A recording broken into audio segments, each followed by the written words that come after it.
pour tous les bienfaits de Dieu dans vos vies, dans votre vie de couple. Il y a certainement 3, 5 ou 13, 17, 20, 25, 16, 14 ans que nous avions commencé une aventure ensemble, que vous avez commencé une aventure ensemble, c'est-à-dire la vie de couple. Et malgré les difficultés, vous tenez. Je voudrais que tu te tournes vers ton conjoint, vers ta conjointe et que tu lui dises félicitations. Regarde ton conjoint, regarde ta conjointe, donne-lui la main, dis-lui félicitations.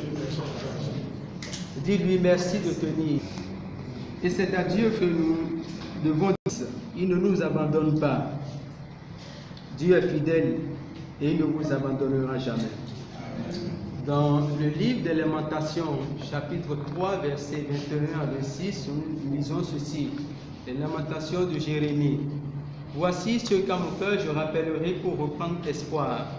Les faveurs de Yahvé ne sont pas finies, ni ses compassions épuisées. Elles se renouvellent chaque matin. Grande est sa fidélité. Ma part, c'est Yahvé, dit mon âme. C'est pourquoi j'espère en lui. Yahvé est bon pour qui se fie à lui, pour l'âme qui le cherche. Il est bon d'attendre en silence le salut de Yahvé. Lamentation, chapitre 3, versets 21 à 26. Votre présence, chers amis, à ce temps de prière, à cette retraite, c'est la marque de l'amour de Dieu. C'est parce que Dieu vous aime. Les faveurs de Yahvé ne sont pas finies, ni ses compassions épuisées. Et donc, en vous appelant en ce temps de retraite, c'est que Dieu veut renouveler son amour pour vous. Il veut renouveler sa fidélité pour vous. Et je puis proclamer que tout au long de ce temps de retraite, vous allez marcher avec Dieu. Quand vous allez faire un pas, c'est dans les faveurs de Yahvé. Quand vous allez faire 2 pas, c'est avec la fidélité de Yahvé. Quand vous allez faire un pas, c'est pour entrer dans la plénitude de l'amour de Dieu. Les faveurs de Yahvé ne sont pas finies. Et donc, dis-toi, les faveurs de Yahvé ne sont pas finies pour mon foyer, pour ma vie de couple. La fidélité de Dieu m'attend. Quand vous allez sortir d'ici, le temps d'aller dans votre chambre, vous allez marcher dans les faveurs de Yahvé. Vous allez marcher dans la grâce de Yahvé. C'est cela, c'est pour ça que Dieu nous a appelés, frères et sœurs.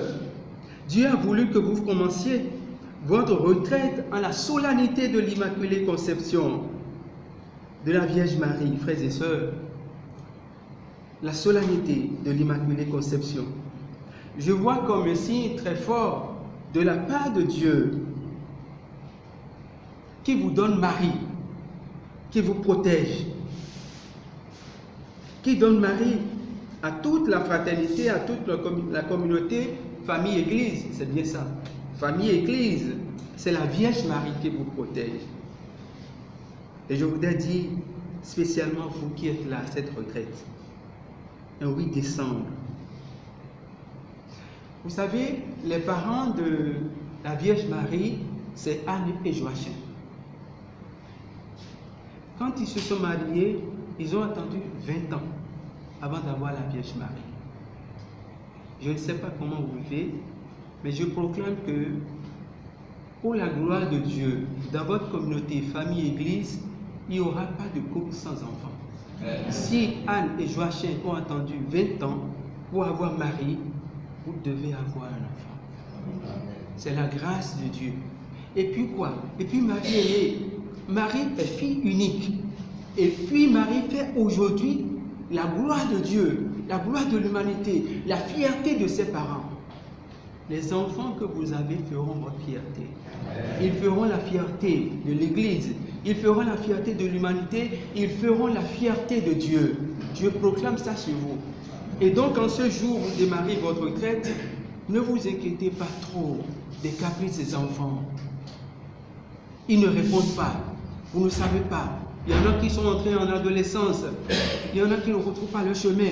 Et pourtant, vous faites tout. Vous ne comprenez pas. La Vierge Marie vous rassure en vous appelant à ce temps de retraite, c'est parce qu'elle a énormément à faire pour vous. Le thème, frères et sœurs, sur lequel nous allons partager, nous allons échanger tout au long de ce temps de retraite, c'est tiré de l'épître de l'apôtre Paul aux Éphésiens, chapitre 5, versets 20 à 33. Et en résumé, c'est femmes, soyez soumises à vos maris, maris, aimez vos femmes.